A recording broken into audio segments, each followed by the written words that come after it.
আশপাশে ছেড়ে কিন্তু আমাকেই ভাড়া ঘরে থাকতে হচ্ছে। যখন ওখান থেকে চলে আসি, না একটা সোয়েটার নিয়ে এসেছি, না একটা জ্যাকেট নিয়ে এসেছি, না একটা শাল নিয়ে এসেছি, যে আমাদের কেন সবাই আলাদা করে দিয়েছে। সত্যি কথা বলতে আমাদের কিন্তু বিয়ে হয়নি। কি কি কি বিয়ে হয়নি তো পেছনে এটা কে ঘুরছে? ভাই রে ভাই, এটা দেখাই বাকি ছিল তো সাতকাণ্ড রামায়ণ পড়ে সীতারামের। আবে সালে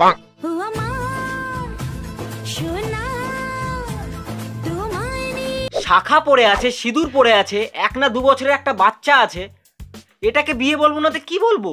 আমি বলুম না, আমার শরম করে। এটা কি ছোটবেলার পুতুল খেলার পুতুলের বিয়ে নাকি, যেখানে বউ তো একটাই থাকে বাট পাত্র ডেলি চেঞ্জ হতো? ওহো, নমস্কার, সত শ্রী আকাল, আদাব। Hey guys, this is Joy, welcome to my channel. তখন আমরা অনেকটাই বাচ্চা। তোরা তখন অনেকটা বাচ্চা নয়, তোরা এখনো বাচ্চাই আছিস। আর এটা কি ভাই, ছোটবেলায় কি বিয়ে করলে সেটাকে কি বিয়ে বলে ধরা হয় না? নাকি তোরা 3 বছর ধরে টাইল দিচ্ছিলি? তখন আমার আবেগে কাজ করছে, বিবেক কাজ করে নাই। গত 3 বছর ধরে কিন্তু তোমাদের কাছে আমরা অনেক কিছু লুকিয়ে এসেছি আমার আর আমার বরের ব্যাপারে। মাম্মা লাগে কিন্তু এরকম দুষ্টুমি করিস না। ওই ঘর না মাম্মা, পড়ে গেলে খুব লাগবে। ইস, কি ডিপ কথা বলে দিল রে ভাই। ওই ঘর না মাম্মা, এখানে পড়ে গেলে খুব লাগবে। বাইগান কন্টেন্টের জন্য ভাবতে পারছো মানুষ কতটা নিচে নামতে পারে?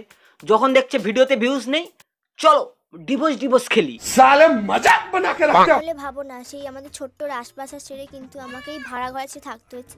আমার মেয়েটারও বা কত কষ্ট, দেখতে পাচ্ছ, কষ্ট তো শুয়ে পড়েছে ওখানে। হ্যাঁ, তোর কানে কানে এসে বলে গেল না যে মা আমার খুব কষ্ট হয়েছে, তোমরা সেপারেটেড হয়েছো বলে। जनता को आप मूर्ख समझना बंद कर दीजिए। আরে গাধা গাধি, আমাদের কপালে কি সিলিকা আছে? অতটুকু একটা বাচ্চা মেয়ে হয়তো বোঝেই না কষ্ট কি, আর বলে কি কষ্টেতে শুয়ে পড়েছে। হায় ভগবান। এখন ভালোই ঠান্ডা পড়েছে। আমি যখন ওখান থেকে চলে আসি, না একটা সোয়েটার নিয়ে এসেছি, না একটা জ্যাকেট নিয়ে এসেছি, না একটা শাল নিয়ে এসেছি। কিছু আনোনি মানলাম, কিন্তু পেছনের কন্টেন্টটাকে তো ঠিক নিয়ে এসছো। আমার মনে একটা গভীর প্রশ্ন যাচ্ছে যে কারো যদি ডিভোর্স হয়ে যায়, সে কি কষ্টে ভিডিও বানাতে পারবে? अरे भाई एक रुमाल देना मनीष, देखो मैं रो नहीं रहा हूँ। যেমন এই দুজন ঢ্যামনা ঢেমনি, একদম বাজে রকম ইরিটেটিং লাগে যখনই দেখি এদেরকে। এই একে দোষ দিচ্ছে না কে কাকে দোষ দিচ্ছে, মানে আমার মাথায় তো আজও ঢুকলো না, যার জন্য কোনো ডেডিকেটেড ভিডিও বানাইনি। আবার দেখি ব্রডকাস্টে এসে দুজনকে দোষারোপ দিচ্ছে, মেনলি দুজনের কন্টেন্টের জন্য। এই একে দোষ, ওই একে দোষ। আরে ব্রেকআপ হয়েছে, দেবদাস হয়ে যাবে তা না, ইউটিউব ইভেন্টে গিয়ে খেয়ে বেড়াচ্ছে। তুমি কিছু বলবে? আমার কষ্ট হচ্ছে বাবার জন্য। এই মহিলাকে নিব্বি বলবো না তো কি বলবো, তোমরাই বলো। ফুটফুটে একটা বাচ্চা মেয়ে, ওর হাতে মাইক্রোফোন দিয়ে বলে তোমার কষ্ট হচ্ছে, বাবার জন্য কিছু বলবে। আরে পাগলি माँ खराब हो जाएगा, मैं माँ अम्मा बहन पे आ जाऊंगा, मैं इनकी अम्मा बहन पे आ जाऊंगा। হাতে মাইক্রোফোন না দিয়ে চকলেট দে, তাও কাজে দেবে। এইটুকুও জ্ঞান নাই যে ছোট বাচ্চাদের ইমোশন বলে কিছু এক্সিস্টই করে না। পাপা কোথায়? মা মা বাবা কই? বলো তোমরা সবাই উল্টো পাল্টা ভেবো না মাকে পাপাকে। আরে কি ভালোবাসা, তোমরা কিছু খারাপ বলো না মাম্মাকে আর পাপাকে। ও ভাই, এতই যখন ভালোবাসা তাহলে কেন ছানি তোমায় ছাড়লো? কন্টেন্টের অভাব বুঝি। जिंदगी में चलना है तो वरना अच्छी तरह चल। একে তো জিন্দেগি ঝান্ড হয়ে আছে, আর তার মধ্যে এসব ভিডিও চোখের সামনে আসছে। মানে যে যেমন ভাবে বাচ্চা পাবলিককে বোকা বানাই যাচ্ছে। ये भैंचो सारे मिलके हमको पागल बना। আর পেছনে স্যাড ব্যাকগ্রাউন্ড মিউজিক। মানে কি হয়েছে, ব্যাপারটা কি?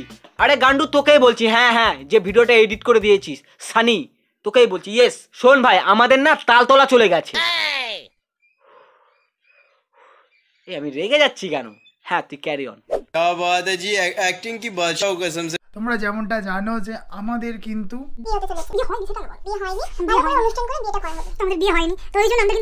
বিয়ে হয়নি। এ কেউ আমার জুতাটা দে তো রে।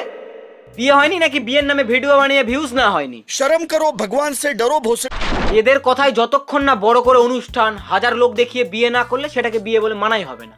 मैं क्या करूं फिर, जॉब छोड़ दूं? অ্যাকচুয়ালি দোষটা এদের নয়। কি ভাবছো দোষটা এদেরই সব? শালা নিব্বি দুধের দাঁত পড়তে না পড়তেই যারা বিয়ে করে তাদের কাছে বিয়ে মানে পুতুল খেলা ছাড়া কিছুই নয়। নয়তো কারো ডিভোর্স, কারো ব্রেকআপ, এসব নিয়েও ভিডিও বানায়। তো ঋতিকা বলছিল যে এইবারে বৌভাতটা কিছু অন্য, মানে সবাই যেহেতু বৌভাতে শাড়ি পরে, এটা বলছে আমি এবারে শাড়ি পরবো না। হ্যাঁ, একটু অন্য হলে খুব ভালো হয়। তোর বউ পরবে জিন্স টপ আর তুই পরবি শাড়ি,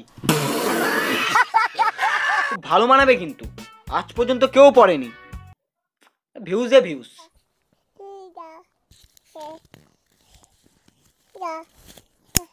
মেয়েকে দিয়ে আসলাম সাবস্ক্রাইবারদের বাড়িতে, কারণ মেয়ে অনেকটাই জ্বালা ছিল আর কিছু তোমাদেরকে বলতে দিচ্ছিল না। বলতে দেবে কথা, সেও জানে যে মা আজকে সবাইকে বোকা বানাচ্ছে আর তার সাথে সাথে আমাকেও ভাগিদার রাখছে, ওই জন্যই তো বারবার মাইক্রোফোন কেড়ে নিচ্ছে। বাচ্চা মেয়েটাও ভাবছে যে এতদিন আমাকে কন্টেন্ট বানিয়ে ভিউজ কামালি আর আজকে আমাকে ভিডিওতে না নিয়ে সাবস্ক্রাইবারদের বাড়িতে রেখে আসছিস। আরে বোন, বাচ্চা মেয়ে পাশে রাখ, নয়তো ঘুমিয়ে পড়লে তারপরে ভিডিও বানাতিস। ওহ, বাচ্চাটা ঘুমিয়ে পড়লে তো আমরা তার কষ্টটা আবার দেখতে পেতাম না। লকডাউন চলছিল আর যেই সময় আমাদের বিয়ে হয়েছিল সেই সময় কিন্তু লকডাউন চলছিল বলে পুজো হচ্ছিল না, আমার কাছে টাকা পয়সাও ছিল না, সেই জন্য আমরা কিন্তু ধুমধাম করে অনুষ্ঠানও করতে পারিনি, না ঠাকুর মশাই মন্তব্য বলে আমাদের বিয়ে করিয়ে দিয়েছে বা কিছু। এর সিরিয়াসলি তারপর কাটাই আছে। হ্যাঁ বোন, আমরা মেনে নিয়েছি যে তোর কোনো কোনো কোনো দিন বিয়েই হয়নি, এবার এটা বল যে তোরাও হোসনি। বাচ্চাটাও এমনি এমনি হয়ে গেছে, পড়িয়ে এসে রেখে গেছে, এটাও বল। আমরা পাবলিকরা তো সি, এই নিব্বির কাছে ধুমধাম করে বিয়ে মানে শুধু বিয়ে। এদেরকে নিব্বা নিব্বি বলা ভুল, এদেরকে এলিয়েন বলা উচিত। মানে কেউ বলে না বাচ্চা কাচ্চা তোরা বাবার বিয়ে দেখেছিস, মায়ের বিয়ে দেখেছিস, তখন আমার মেয়ে বলতে পারবে হ্যাঁ বাপের বিয়ে দেখেছি, মায়ের বিয়ে, তখন আমার মেয়ে বলতে পারবে হ্যাঁ বাপের বিয়ে দেখেছি, মায়ের বিয়ে। হ্যাঁ, এইটাই মেন পয়েন্ট, কেন বঞ্চিত রাখবো আমাদের মেয়েকে।